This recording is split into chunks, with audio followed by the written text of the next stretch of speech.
News করে। পরিমণি আজকে পায়খানা ফিরেছে, তার রংটা কি, কালারটা কত সুন্দর, তার বাই বাতাসের সেন্টটা কেমন, নিউজ আছে না নাই? পরিমণি আজকে রাজহাঁস রেঁধেছে, মজাদার হাঁস রান্না করলেন পরিমণি, ওরে নিউজ। আর আমরা হরিণ রান্না করি, তাও এ নিয়ে কথা নেই, পাকামো কোথাকার। এই সাংবাদিকদের এই যে যারা নিউজ করি বেড়ায়, এইগুলো সব ভণ্ডের ভণ্ড, এরা অকর্মা, আর এরাই শেখ হাসিনার পতন ঘটাইছে। সুতরাং আমরা ওদের ছাড়বো না, আমলিগও ছাড়বে না। কারণ শেখ হাসিনার উল্টো পাল্টা পাম মেরিয়ে তেল দিয়ে এমন কথা বলি যে মুখ ফসকে বলি ফেলাই, তাহলে রাজাকাররা চাকরি পাবে। মানে তেল এত দিয়া দেশে যে বেশি হয়ে গেছে। হ্যাঁ, ঠিক না বে ঠিক?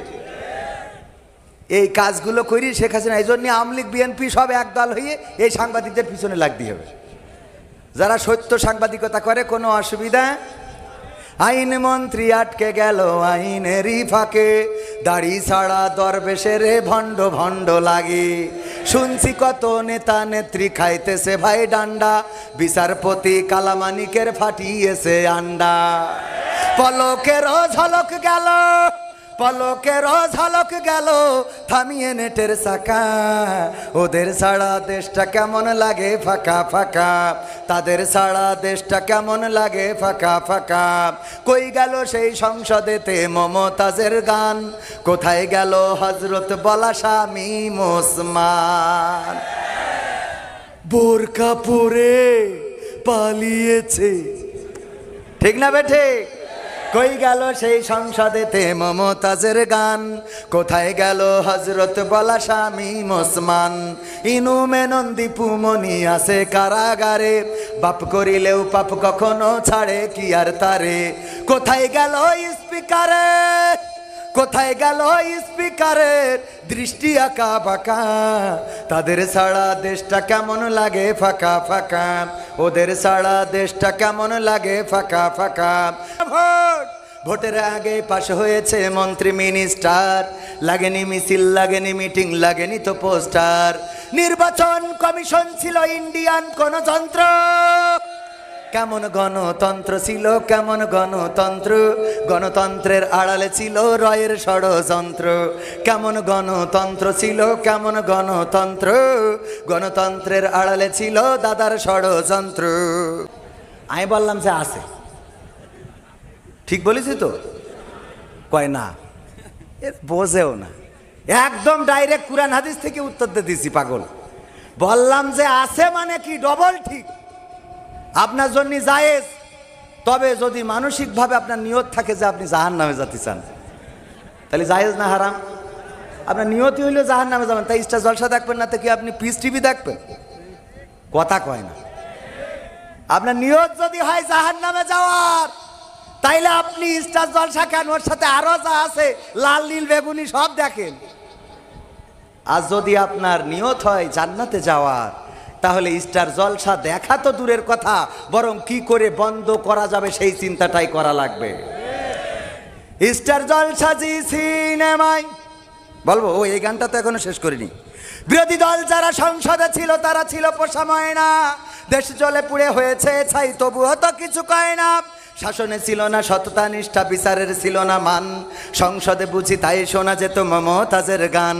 বিরোধী দল নাই, ওটা তো ছিল ডিজিটাল ষড়যন্ত্র। কেমন গণতন্ত্র ছিল, কেমন গণতন্ত্র, গণতন্ত্রের আড়ালে ছিল দাদার ষড়যন্ত্র। কেমন গণতন্ত্র ছিল, কেমন গণতন্ত্র, গণতন্ত্রের আড়ালে ছিল মোদির ষড়যন্ত্র। নায়েবে রাসূল কোরআনের পাখি বলতো মানুষ যারে, 13টি বছর সেই মানুষের রেখেছিল কারাগারে। নায়েবে রাসূল কোরআনের পাখি বলতো মানুষ যারে, 13টি বছর সেই মানুষের রেখেছিল কারাগারে। কোরআনের কথা বলতে গেলেই করতো গ্রেফতার, ইসলামী বই কোরআন হাদিস করতো যে উদ্ধার। ওসবে নাকি থাকতো লেখা নাশকতার মন্ত্র। কেমন গণতন্ত্র ছিল, কেমন গণতন্ত্র, গণতন্ত্রের আড়ালে ছিল দাদার ষড় ছিল না, ছিল না ষড়যন্ত্র ছিল বলে এই বাংলাদেশের মানুষ যাকে বয়কট করেছে, এই বাংলাদেশের মানুষ যাকে মূল্যহীন করেছে সেই মানুষটাকে মূল্য দিয়ে নিয়ে গেছে যাদের প্রোডাক্ট তারা নিয়ে গেছে নাকি যায় নাই? নিয়ে গেছে নাকি যায় নাই? এই বাংলাদেশে তাদের যত প্রেতাত্মা আছে স্পষ্ট করে বলে দিতে চাই, এই বাংলাদেশের জমিন শাহজালালের জমিন, এই বাংলাদেশের জমিন তিতুমিরের জমিন, এই রক্তে এই জমিনে রক্ত পড়েছে আবু সাইদের, যে আবু সাইদ বুক পেতে দিয়ে প্রমাণ করে দিয়েছে মুসলমানেরা বুক পেতে দিতে জানে, পিঠটা দেখাতে জানে। মুগ্ধ পানি বিতরণ করেছেন, পানি দিয়েছেন মানুষের কাছে। কার পানি লাগবে? শুধু পানি খাওয়াই তার নামটা মুগ্ধ, শুধু পানি খাওয়াই মুগ্ধ করে নাই, বরং রক্ত দিয়ে বাংলাদেশের মানুষকে মুগ্ধ করেছে নাকি করে নাই? বাংলাদেশের মানুষকে মুগ্ধ করে দিয়েছেন। ওগো আমার ভাইরা, আমরা যদি শপথ নিতে পারি, আল্লাহ রব্বুল আলামিন আমাদের বলেছেন, সূরা সফে বলে দিয়েছেন, ইয়া আইয়ুহাল্লাযীনা আমানু হাল আদুল্লুকুম আলা তিজারাতিন তুনজিকুম মিন আযাবিন আলীম। আমার আল্লাহ বলছেন, ওগো ইমানদারেরা, ওগো ফুলতলাবাসীরা, ওগো দামোদরবাসীরা, তোমাদেরকে আমি কোনো একটা ব্যবসার সন্ধান দিয়ে দেব, যেই ব্যবসা করলে তোমরা কঠিন জাহান্নামের ভয়াবহ আযাব থেকে বেঁচে যাবে।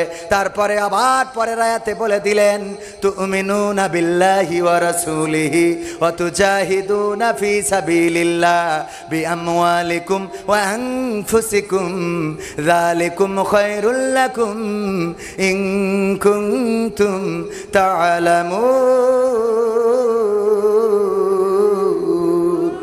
আমার আল্লাহ বললেন, আর সেই ব্যবসাটা হলো আমি আল্লাহর প্রতি ঈমান আর আমার রাসূলের প্রতি ঈমান।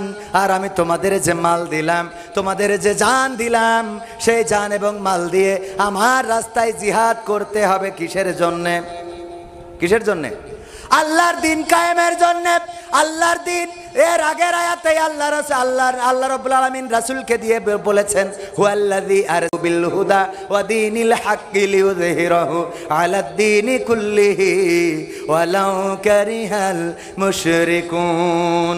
আল্লাহ রাব্বুল আলামিন বললেন, আমি রাসূলকে হেদায়েত এবং দিনে হক সত্য দিন সহকারে পাঠালাম, যাতে তিনি সব দিনের উপরে আমি আল্লাহর দিনকে বিজয়ী করে দেখান।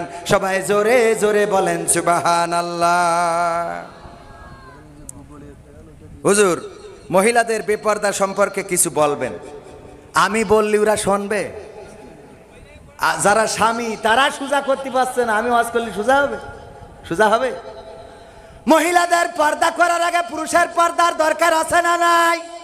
রাত 12টা পর্যন্ত ইফতার জল সাজি সিনেমা দেখবেন, আর আপনি বাড়ি যেয়ে আয়েশা খুঁজবেন, ফাতেমা খুঁজবেন, হাজেরা খুঁজবেন। এইটা কখনো হইতে পারে? ফজরের সময় আপনার ঘুম ভাঙে না, ফজরের সময় আপনার ঘুমটা ভাঙে না, জহরের সময় আপনার মসজিদে পাওয়া যায় না, আসরের সময়, জহরের সময়, আসরের সময়, মাগরিবের সময়, ইশার সময় মসজিদে পাওয়া যায় না। চায়ের দোকানে 5 ওয়াক্ত আছে না নাই? যে সারাটা দিন চায়ের দোকানে থাকে, সে যদি আবার তাপসী রাবিয়া বসরিকে খোঁজে, বলেন দেখি পাওয়া যাবে নাকি? পাওয়া যাবে? সুতরাং আপনি আগে নামাজি হন, আপনি আগে পর্দানশীল হন, আপনি আগে নিজের চরিত্র হেফাজত করেন, নিজের চোখটাকে হেফাজত করেন, আপনার স্ত্রীও দেখবেন অটোমেটিক ভালো হয়ে গেছি। আল্লাহ